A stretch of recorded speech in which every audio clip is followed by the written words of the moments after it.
Hey everybody, welcome to part 3 of Dynamite Headdy. The next couple of stages are going to take to the skies, but first we're going to play a little bit of b-ball. The sky levels do have a bit of a gameplay style change, or hell, just a complete genre shift as a whole. You go from a mascot platformer to what is essentially a shmup, kind of like Gradius. Treasure's been known to change up their gameplay styles in their games. Gunstar Heroes did it with its own shoot-'em-up stage, Alien Soldier kinda dabbled with that.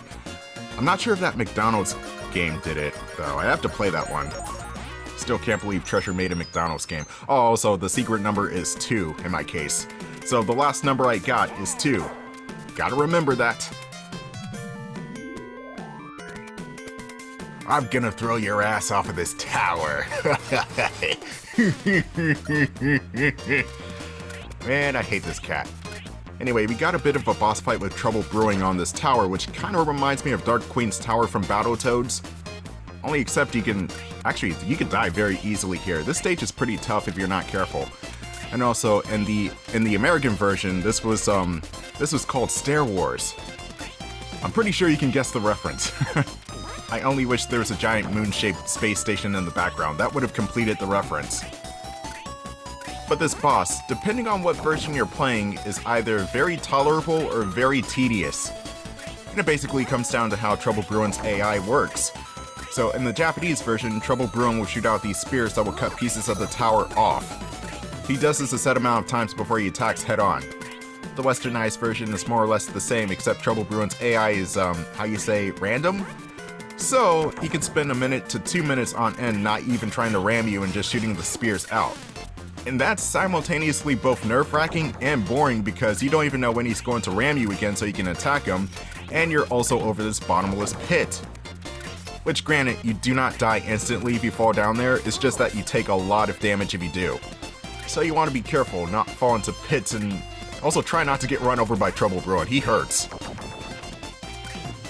You also gotta love the fact that this tower runs on cartoon logic and it's not completely rubble at this point because it's getting pieces torn off of it. Maybe it's the Leaning Tower of Pisa. Oh, Dynamite Headdy's in Italy now. Oh, I forgot to mention this. The American version is a bit both ways with the AI and their randomness, so sometimes they can be really strict with their patterns and not even try to open themselves up. Other times they just give themselves to you. So with this boss fight, either Trouble Bruin will sometimes just continuously ram into you, or just continuously shoot the spears. There's really no in between. I don't know what the problem is or why the AI is kind of scrambled in the American version. Oh, I know why. American rental industry. That's what happened. If you can make a game hard, make it as hard as you possibly can, says the American companies. Now for this stage, which was called the Towering Inferno in the American version. Inferno as in terrible, not so much the actual burning building from the 70s movie. This stage is pretty simple. We gotta fight balls which are attached to other balls with our face. What's with the enemy design here? I will admit the false sense of 3D will throw you off because of the depth perception, or lack thereof. The balls do have shadows, but it's kind of hard to tell where they're coming from at all times. You see, like right there, I tried to jump, but I jumped way too early, and therefore the ball still got me on the rebound. Oh, they're dead anyway, so who cares?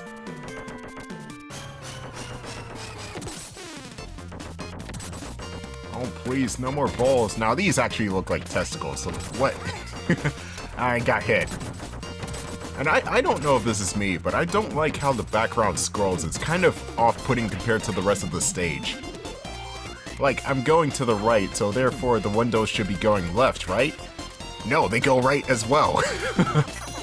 I don't know, maybe this stage is supposed to be a mindfuck or something. But then again, this whole game is a mindfuck, so I don't get it. Anyway, let's take care of this guy by hitting him in the crotch, as we should with all of our enemies. Oh, that was fun while it lasted.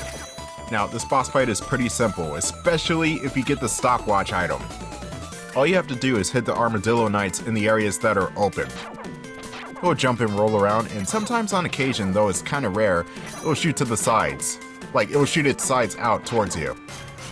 And that's about it. I think this is probably the easiest boss fight in the game, or mini-boss, if I were to be honest. I mean, it just really does nothing. But if you were disappointed in that boss, then good news, the next boss is leagues better than this one.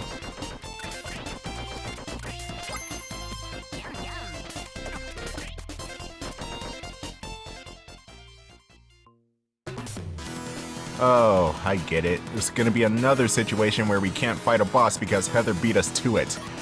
Oh well, I like it when games lie to me. Oh my shit! Yep, there's the boss. Meet Spinderella. Or whatever this thing is called in the Japanese version. I think it's still called Spinderella. This boss fight is pretty interesting. Not just because the graphics are clearly showing off this point, but you have to attack Cinderella in the face. For some reason, the thing is attacking with its back turn, which is kind of stupid, so you have to circle around and get to where the face is in order to assault it. And if we take too long with the boss fight, then we're going to have to fight it from the other side of the screen. Actually, I think the transition is going to happen right about now.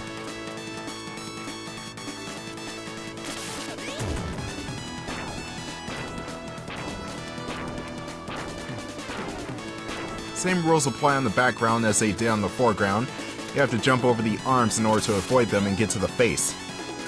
And for the longest time, I thought you were not able to attack the boss from this angle.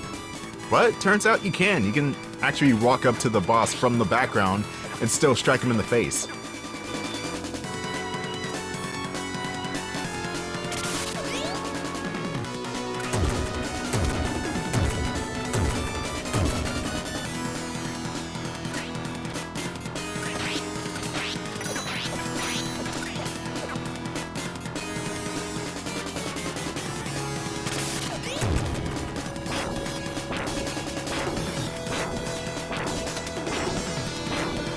Oh, this soundtrack is so brilliant.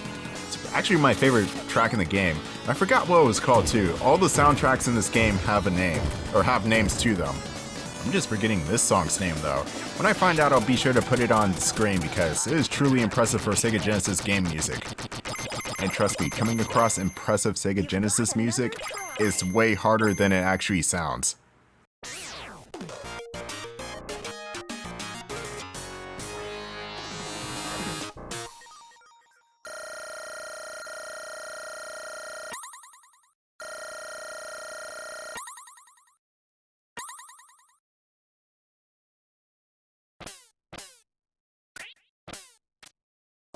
Yes.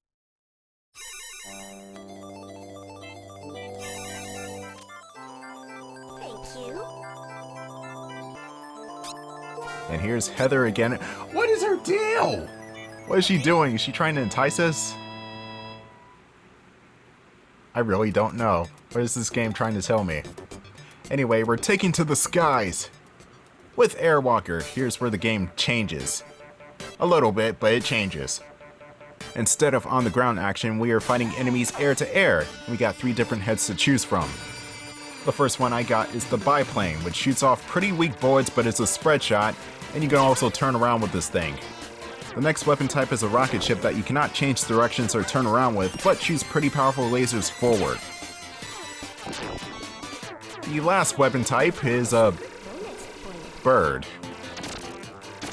Yeah, it's a bird that pukes out chicks. One of these things is not like the other.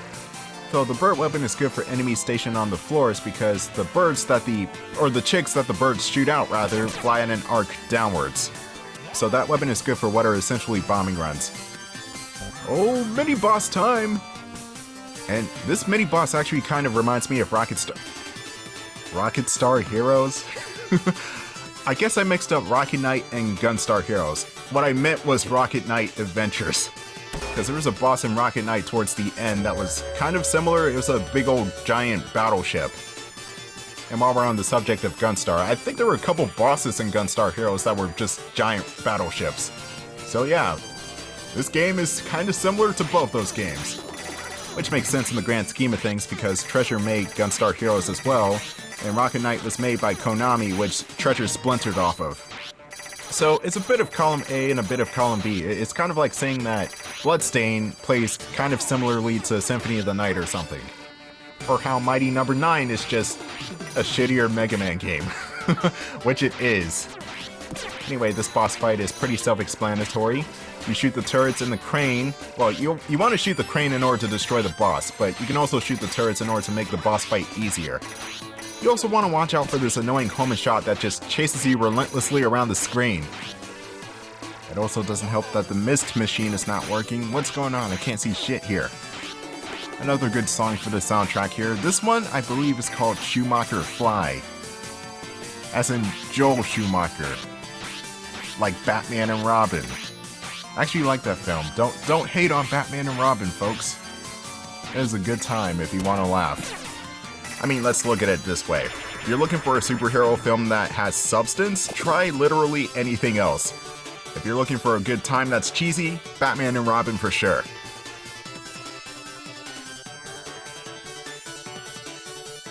It looks like we've arrived at Flying Battery Zone. Reckless Wheel. Let's see what this stage is about. Don't you love my new contraption? I'm gonna throw your ass out of the sky! Okay, now this boss fight is more of a war of attrition. And it's definitely the boss fight of all time, I'll tell you that much. Well, first off, Trouble Bruin will throw these bombs at you. You can shoot the bombs out of the air, but at a certain point, he'll come to the foreground to attack. This is where you can attack the boss yourself, but he'll shoot these energy balls at you. The energy balls are lethal if they touch you. Ow, damn it! And they have a big blast radius, so you want to watch out. I probably should have gotten the biplane for this, because once Trouble Bruin gets to the left side of the screen, it's harder to shoot at him with the rocket and the bird.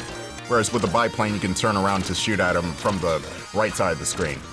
Though the bullets for the plane are substantially weaker than the rockets, so that's why I chose the rocket ship. And yeah, you just want to keep shooting Trouble Bruin in the face until he decides to quit the fight. Because this ship does not blow up, he just stops the fight for some reason. And the reason for the fight ending was stupid too. I believe he just slams into a billboard and everything just ends. Yeah, definitely a comedic game, this one. And if you notice that Trouble Bruin's ship is not actually a ship, it's more like a pseudo train. It has wheels on the top and bottoms of it, which makes sense because the name of the level is Reckless Wheel, but also makes it impractical to get around this giant ship.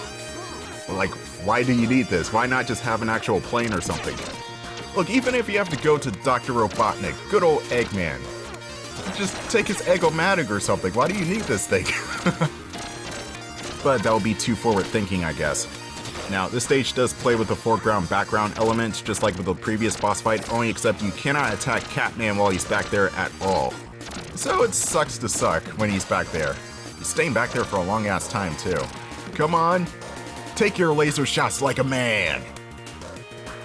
Oh, there's the billboard. Damn it!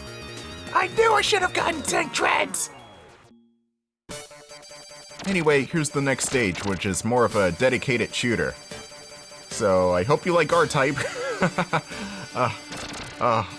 R-Type, oh god. And it looks like I only have one hit left, so I might have to... There we go. I was gonna say I might have to die in order to refresh the health bar. But yeah, your health bar is denoted by that green spotlight that's on the top left of the screen. The more hits you take, the more red it gets. Just think of the health bar like Resident Evil, where you have good condition, fair condition, and critical, I think. That's how they do the health bar in Capcom Land, and it's pretty much similar here. Though it appears that Headdy is a fair bit more durable than any of the Resident Evil characters. But then again, it depends on what you're getting hit by. And also what version you're playing, because when you know it, the American version actually kind of tampered with Headdy's health so that he'd take more damage, and the bosses take less. But as a trade-off for the American version, they put an H in the middle of the spotlight to denote how much health you have. Like it's the bat logo or something. Yeah, odd little quirks, very odd indeed. But then again, it's Treasure. Treasure games were always odd. Odd, but good. I don't think there's a single Treasure game that's just outright bad. Most of their games are either very good or just plainly average, but never bad. Gunstar Heroes, Light Crusader, Sin and Punishment, Alien Soldier, Radiant Silvergun is one of the best shooters of all time. And so is Ikaruga, but Ikaruga's really hard. Actually, all of their games are pretty hard. Anyway, we're rapidly approaching the boss, and no, you're not having a fever dream. This boss is just the way it is. Yes. Does he usually take this long to come out? Where's the boss at? Oh, there it is. Geez, it took a long time for the text box to show up. Geez, what are we fighting today? It is... giant baby head animatronic thing. What the fuck? This thing used to freak me out when I was younger playing this because it's the creepiest looking baby head imaginable. Why did they model the baby like this? Also, why is it super pudgy? Anyway, the baby form of this boss fight, which is called Babyface, how appropriate, is pretty simple, but you don't want to get cornered. It shoots projectiles kind of slowly. It's nothing really to scoff at. Now, here's the real challenge of the boss fight. The Ken form. He shoots electricity out of his hands like he's Shazam or Black Adam or something. Now, you want to avoid the lightning burst as well as the finger poke of doom, as well as the head. Honestly, not enough room on screen to dodge all of this crap. It's definitely a challenge, which is a good thing I don't take as much damage in the Japanese version like I do in the American version. Holy crap. I'm pretty sure if you get hit like 5 times in the American version from this boss fight, you just straight up die. Which is not good because some of these attacks just straight up home towards your location. Like this phase of the boss fight. Old Man Ken. Look, I know I liked Oppenheimer more than Barbie, but you don't have to take it out on me, man. Anyway, here's the most dangerous part of the boss fight. Old Man Ken here will shoot these lasers and will actually have this like Colt hanger thing with his hand that will obscure where you're at so you can't really see where you're dodging to, which makes it easier for you to run into lasers. Or even the hand itself, because that's still a hitbox, and if you run into that, you take damage as well. But if you get past this phase, then the boss fight effectively is over because he grows into Old Man. Is this supposed to be a 2001 reference? It's okay if he drops you here, because if he does, he just pretty much dies. It's kind of dark, but yeah. Either way, you win the boss fight.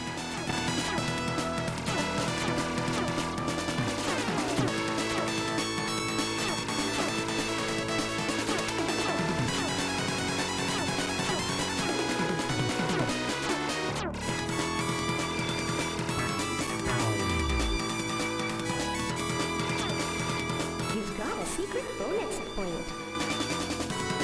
I cannot believe it. You've got another try. So, yeah, I don't recommend drinking, but if you do drink, or if you're old enough to drink, please drink for this section because it will make a lot more sense if you did. Anyway, that's going to be it for part 3 of Dynamite Headdy. I'll see you for part 4.